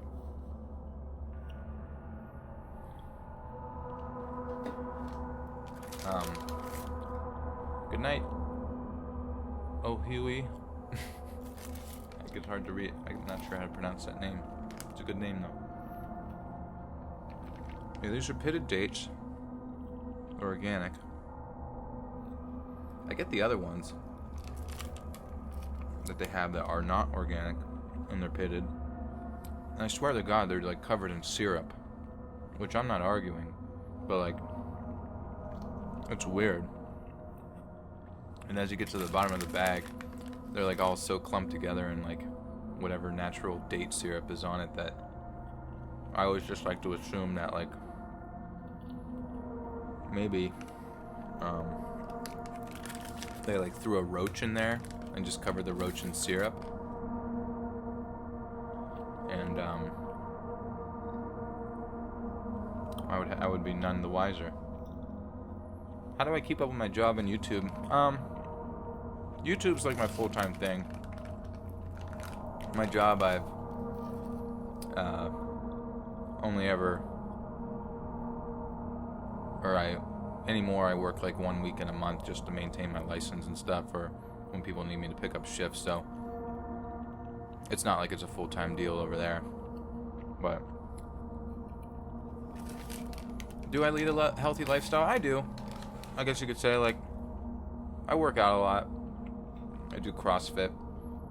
Just because, when I was growing up, I played football and stuff, so we lifted a lot of weights. And then in college, when I went to nursing school, I basically just kind of like would jog a lot. Like I just ran, did trail running a lot. And then whenever I started working back in my hometown here, basically I needed somewhere to work out, and a friend suggested to go do CrossFit. And it's great, you know, they write all the programming for you, and you just show up and give it a whirl. Oh yeah, I am 28 years old. Goes by quick. How old are you guys? Because I don't know. 21. Someone's 2. 2 years old. 24. 26. 14. Oh no. 17. 33.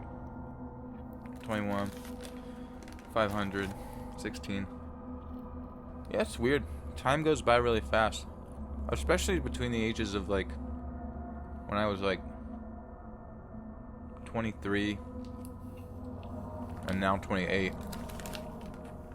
I moved into this house here that I'm renting with a friend probably like 4 or so years ago. I swear, I don't know, time just flies by so fast. Like, you just get comfortable into your rhythm, and then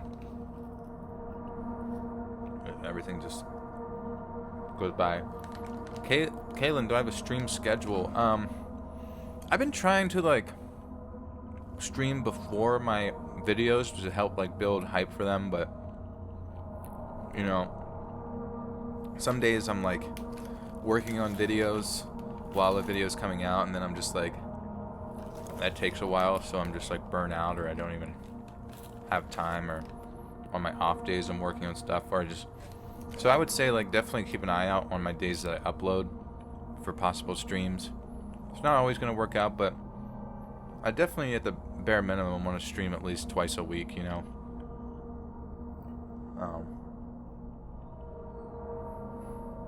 Do you breathe oxygen in and expel carbon dioxide? You do, but you also expel oxygen as well. Just, I think, like, more of it is carbon dioxide. I don't know. I think that's kind of like what people do with CPR. You should learn CPR. It's an interesting skill, but surprisingly, it's supposed to help, you know. But at the same time, like if someone can't be saved, like if you're a first responder or something, like CPR isn't the greatest ever until you can like eventually get them bagged, and by bagged I mean like, I don't know, get like or intubated, you know. Oh yeah, sorry, my face is really close to the mic. And I'm eating dates, so I hope you guys like ASMR, because you're getting it today, baby. What's the worst job I ever had? Well, so in high school, my first job was a grocery store. I was a cashier. It wasn't a terrible place, but I was just like so freaking lazy. I could barely work 4 hours without like wanting to end my own life.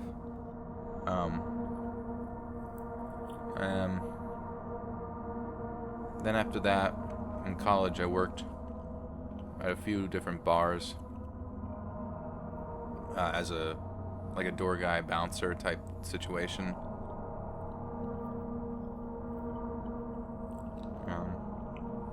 Wait, let me look up what someone was asking. What CPR compression rate? What the fuck? Start CPR with 30 chest compressions before giving 2 rescue breaths. Okay, that's the ratio. So, you find somebody, determine whether or not they're breathing, determine whether or not they have a pulse, and then if they don't have either, you can give them a shake. Sir, are you dead? And they're like, I don't know, dude. So then you just like start pumping on their chest about 30 times, and then after 30, you blow a bunch of air into their face. You can make sure you squeeze their nose so the air doesn't come out their nose. Ryan, you're heading out. Just take it easy. Sorry, the stream's kind of turning into me just rambling about nonsense. But pokes him with a stick. Is you dead? Sir, is you dead? And he's like, I don't know, dude. Maybe. My biggest life goal. That's a good question. I have no idea. I really want to, like, go be a full-time voice actor for, like, something like Funimation or really anything. Like, just a show, cartoon show or whatever. But I kind of have no idea how to make that happen. I had a friend who was looking up stuff, and obviously it's like the first step is to get an agent. But it's like I do this here full time, and I'm kind of nervous sometimes. I'm like, well,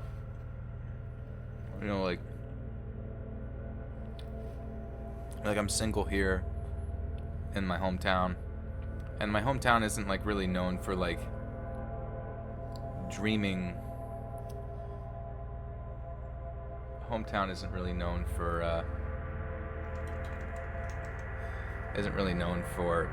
anything, I don't know, anything cool, you know what I mean? Like any sort of really big cultural movement or pushers or exciting thing. But like whenever I work on creative projects and stuff, it's like that's where I feel like at my home. Like I really feel good like writing jokes and stories and creating stuff. So whenever I think about like getting married to someone here, like that sounds great if if you love each other, whatever. But like there's a side of me that also gets worried where like, what if I get married to someone here and I just kind of feel like trapped or something? He's married to the horror. The horror. My first love. Go skydiving. Yeah, I've never done that. It is weird. It is hard to find someone like whenever I'm in chat here, like you guys are all like really nice and super cool and stuff like that, but it's so funny in real life. Like I went on a date recently, and it's like the date goes well or whatever, like you're two nice people, yada yada, but like it's always the worst whenever like you just don't have anything to talk about. And I don't know if that's like a really bad like red flag or whatever. You're not single, you always have the butter. It's true. The butter cult. Or just generally butter. Just a big stick of it I can spend my time with. What is the definition of pneumo no trammy cross? I can't read that. Dating is stressful. I don't even know, like, daily human interaction is stressful. I mean, it's not that stressful. I just like, I feel bad. Oh, Venikins, any new merch? I have like a I have like the one girl from Instagram. Let me see if I can remember her name. Well, not an actual name, but just like her art page. But anyway, she had made me a cool thing for. If you go to my second channel, you can see the art there for what it would be. But basically, another avatar. Her Instagram tag is Red Jaws.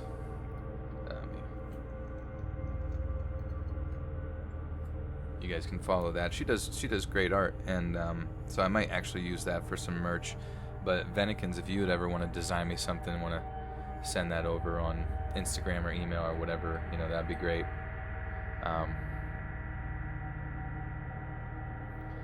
Yeah. Voice acting though would be super neat. I'm just like, do you ever get in a mode where you're just like so lazy, like daily life, you just like you're not like super stoked about life, but at the same time you're just like so lazy to even make anything happen. You just kind of like let it pass by you. You know what I mean? I think that would be my greatest regret in life, is if like you get so caught up in like sort of the mundane, typical aspects of life that you end up never actually taking any sort of risks. Yeah, and then, you know, I get so annoyed where like every day just feels like every day, where it's just like the same sort of thing. That's a sign of depression. I guess so, you know. Depression is an odd thing because people want to, a lot of people want to sort of categorize it as something that they can't fight, I suppose, or something that they define as sort of like a characteristic that defines them. It's almost like, rather than defining the depression as kind of determining whether it's like circumstantial or something is occurring in their life, it's like depression becomes them and there's no way to escape it. Which, to me, I think that it's depression as a term covers so many gamuts of like mental health that how could you ever throw each individual under that same category of like they have general depression or whatever. Like every human being is going to have general depression at some point, because life is confusing and weird and you got to find your way how to deal with it. But I know for a fact that some of the best ways to deal with depression is to change up your routine and go outside, exercise, live life, and try new things and take risks, because otherwise wallowing in your own sort of self-frustration is just going to lead to further destruction, I suppose. Daydreamer with 20. Thank you, Daydreamer. True Home Invasion, please. By the way, guys with velvet voices guys with velvet voices that own cats are awesome. Thank you. I wish people that I met on a day-to-day basis were as kind as you people. All right. Home invasion. What's persuasive?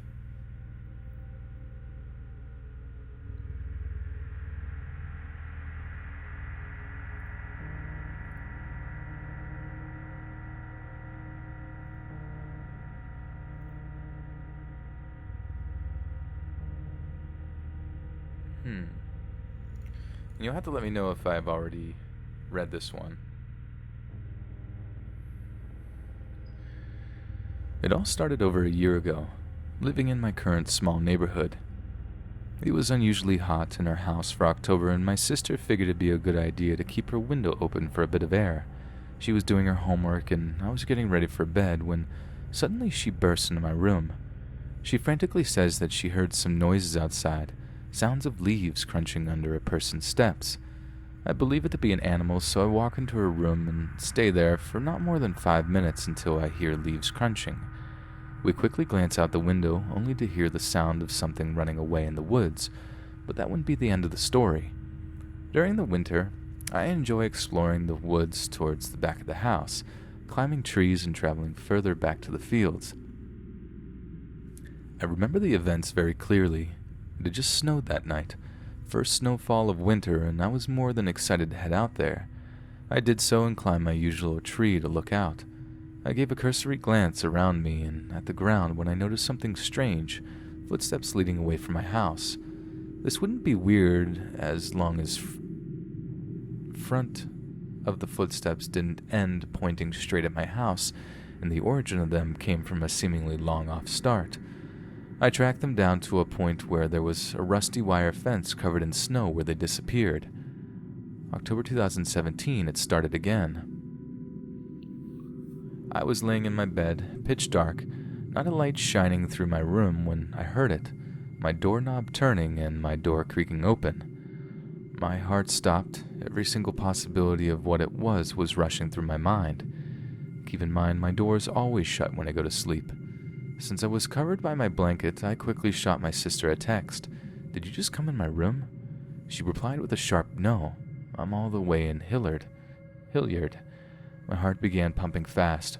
I slowly snuck my hand under my pillow and grabbed my baton, sent a text to my dad, and waited. My dad came in mere minutes later with a knife, shot on the lights, and I jumped out of bed. Searched the entire house with nothing, alarms set and all doors locked. Impossible. There's no way that happened otherwise. My dad and mom were asleep, and Cat would have opened it much faster if it jumped at the doorknob. You best believe I didn't sleep a second that night. Fast forward to December. My relatives in town staying for a week in the basement. We turned the alarm and all head to sleep. I stayed up gaming. In the morning around 2:30 to 3, estimated since I wasn't aware what had transpired, my uncle slowly opened his eyes with a feeling of being watched. His eyes adjusted a bit to the dark before he saw it. A guy, average height, scrawny, hair flowing in the wind and shivering, looking inside their room through the window. My uncle screamed and they grabbed the baby before taking off upstairs. That morning, I was informed what happened. I looked for footprints and saw only the smallest sign of a footprint, a front toe print made by what I can only assume was a sneaker. My uncle gave me more details without me telling him. I looked for footprints and he said the guy was leaning to the left, looking in. The footprint matched his story. The left had a thin line of dirt anyone could have shimmied across. Now that leads to tonight. The night I could swear he or whatever it was had been in our house. I couldn't sleep. Life had been stressful lately, and I was pretty much up all night until I tried getting rest. Every night I've had string Christmas lights dimly light the room until tonight. I figured the lights must have been interfering with my sleep, so I unplugged them and headed off to sleep. Pillow over my head, I started to drift off until it happened. A quick strum of my guitar, and the sound of something falling over with a desperate attempt to stop it from hitting the ground filled the room. This sound ignited my heart rate. Saliva developing at an extreme speed made it hard not to swallow. I could feel the presence of someone in my room. Realizing I left my baton on my desk, I did the next logical thing, pretend I was asleep. I tried and laid there for what felt like hours, when in reality, it was only a few minutes until I heard a whimper come from my sister's room. Imagining this may be the day everyone in my family was silently murdered, but I gathered all the courage I had.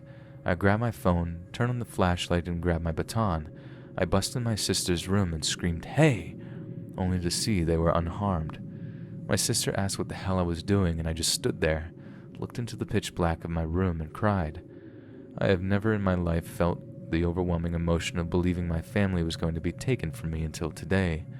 I sit here in my chair writing this in hopes to document my experiences and try to come to some logical conclusion. All I can come up with is that there is some guy stalking my family and perhaps sneaking into our rooms at night.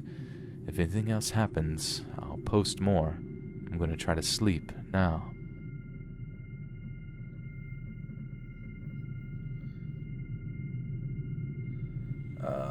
What are we talking about here in chat, guys? GM Danielson, yeah, I disagree strongly with the paywall.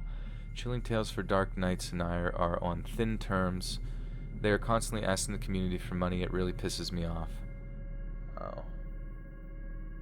Yeah.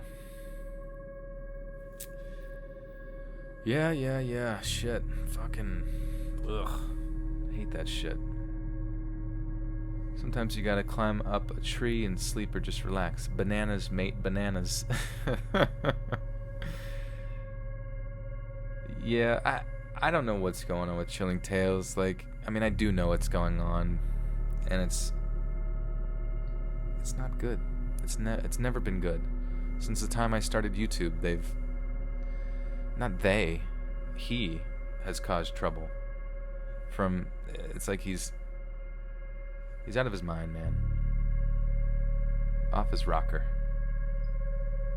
No good.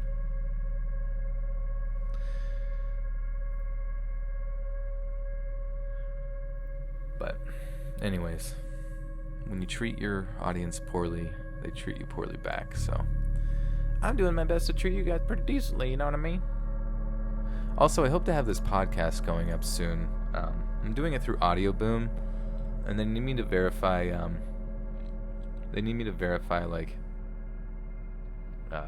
my email through iTunes or whatever, and iTunes has been having a lot of issues lately. Have you ever read Baraska? What is that? Excuse me, what is that? Sorry.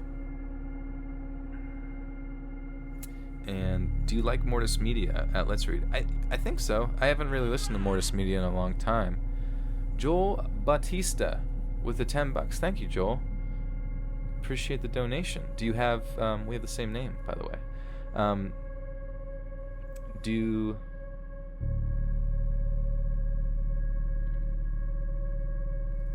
you have a story that you would like to request?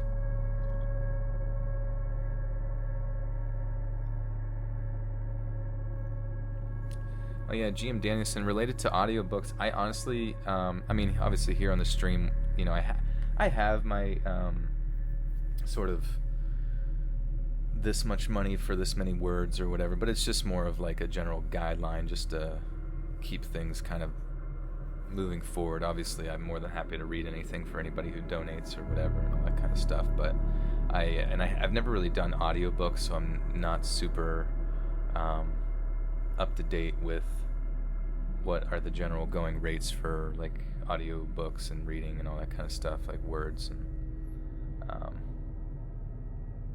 that. But yeah, had some issues connecting to iTunes Connect, which then connects your account to what is it, the podcast aspect of their situation. No. Poopy. I have no idea. I'll just read this story. I got another email here from William Hansen. Thank you, William. The ambulance company that I used to work for had a haunted ambulance, Rig 12. A lot of EMTs had stories about it, but I never put much stock into paranormal stuff. That is, until I had my own experience with Rig 12. My partner and I were working in a rural community at 3 a.m., and it was pitch dark and completely quiet. We were both dozing. I was in the driver's seat and she was in the passenger seat. I woke up to a muffled voice and thought my partner was talking. I told her I was trying to sleep and closed my eyes. I had distinctly heard a male voice say, "Oh my God, am I dying?" Followed by a few seconds of heavy breathing. My partner and I sat up straight and looked back into the patient compartment where it sounded like the voice had come from. Things were quiet for a couple of seconds, and then we heard the click of an oxygen bottle regulator and a hiss, as if though it was leaking. I turned on the lights and we ran out the rig. I thought a transient might have climbed in while we were asleep, so we opened the rear doors. No one was there. I checked the oxygen bottles. Neither was open. We didn't sleep much after that.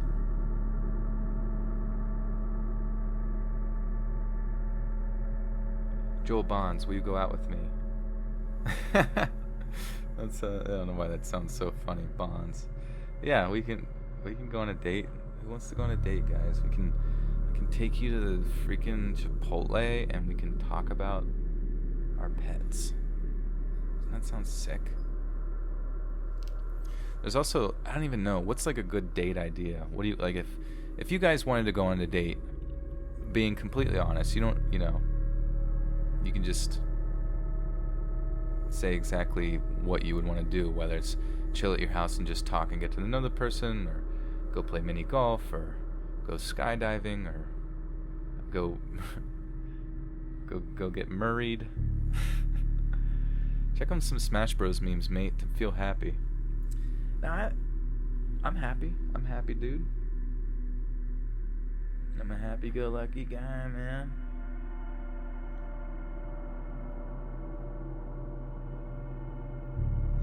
Toxic, I love listening to your videos while playing games. That's awesome.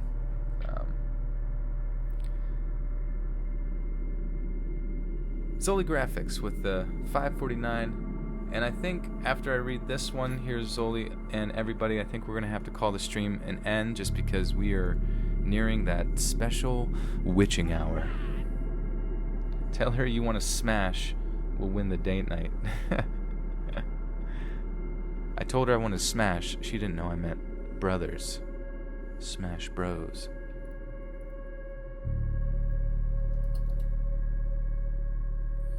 Take her to play some Smash Bros. First, an introduction. I'm on the autism spectrum and often cannot socialize. Oh wait, did I already read this? Yeah, sorry. My girlfriend and I were getting ready to take a trip out town for the weekend, and the last stop we had to make was at the pharmacy to pick up her prescription. She ran inside and I waited in the car, listening to music and eager to get on the road to begin our little getaway. After a few minutes, she left the building and started to cross the parking lot towards our car. It was then that I happened to glance over to my right. There was an old, run-down blue car sitting a few spots away, and the driver's seat was a man probably in his late 40s. This was all unremarkable, but it was what the man was doing that made my heart beat faster. In his hand he held a large camcorder, the kind that takes cassettes and is quite bulky to hold, and he was following my girlfriend's movements as she walked across the parking lot, shamelessly pointing the large camera out the window. She got into the car and I nudged her with my elbow. "That man over there is filming us," I told her.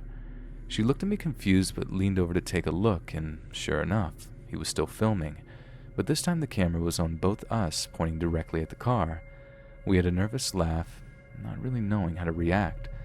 We pulled away, and as I looked out the back window, I saw him follow our car with the camera.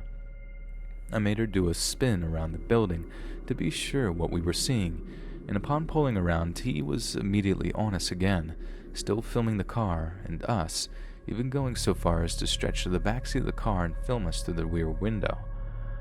I took his license plate number and we sped away. As we drove, my number one fear was that he would follow us, but he stayed in the same spot until we were far enough down the road that there was some traffic between us. We ended up calling the police and relaying all the information we had to them, and within an hour, they had him. As it turns out, this wasn't his first time filming. As the police put it, he wasn't all there. On the camera, there was footage of my girlfriend walking into the pharmacy and back out, as well as him zooming in on us as we sat in the car. Several other young women who had been to the pharmacy had been filmed in the same manner, some being no more than 13. He confessed, with no coaxing, that this was something of a hobby he had. He lived in the basement of his parents' home. He told them, and he couldn't grasp that he had done something wrong, that filming random women in a parking lot was not appropriate. They ended up destroying the footage but returning his camera with a warning that he was now on their radar. One wrong move and he'd have to face them. As neither of us were underage, we were told that there was not much else that could be done, so we headed on our way, thoroughly shaken up by the whole experience. It's reassuring that he doesn't have our faces on camera, but who's to say how many tapes he has of other women, or even children, in his home? We live in a small town, but we have not seen him since and haven't heard any other cases of this happening in the area. I sincerely hope we never do. The guy's name? Steven Spielberg.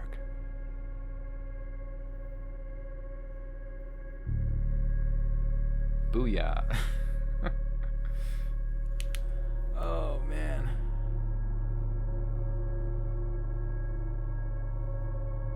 All right, Rena. Yeah, you caught a live feed or a live stream.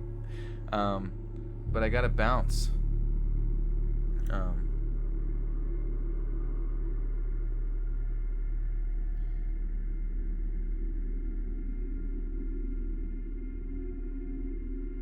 Oh shoot. But yeah, guys, I do apologize. I got to head out. But I love you. And I really do hope you enjoyed tonight's video. It's ghost stories, and there will be, I've kind of been doing things in like 2 parts, where it's ghost stories the one day, and then ghost stories will be on Monday, and then we're going down true stories, true subscriber stories, and kind of going down that route. So appreciate you guys hanging with me, and all the donations. Very, very generous of you guys. If you want to catch this live stream or where it cut out earlier, that will be in the live stream playlists as unlisted, so that's how you catch those.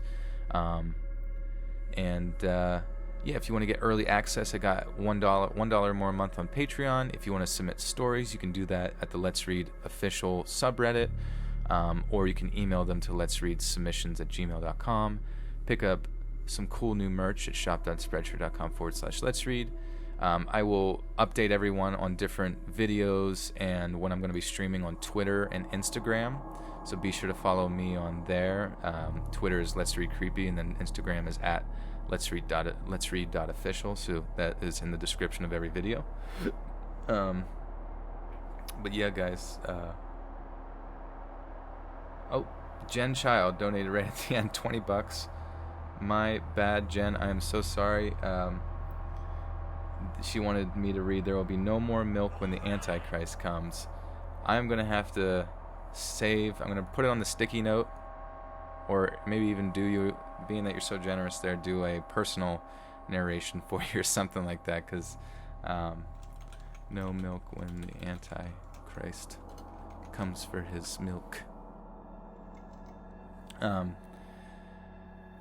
But yes, guys, thank you so much for hanging out. Enjoy today's video, and we'll see you again soon.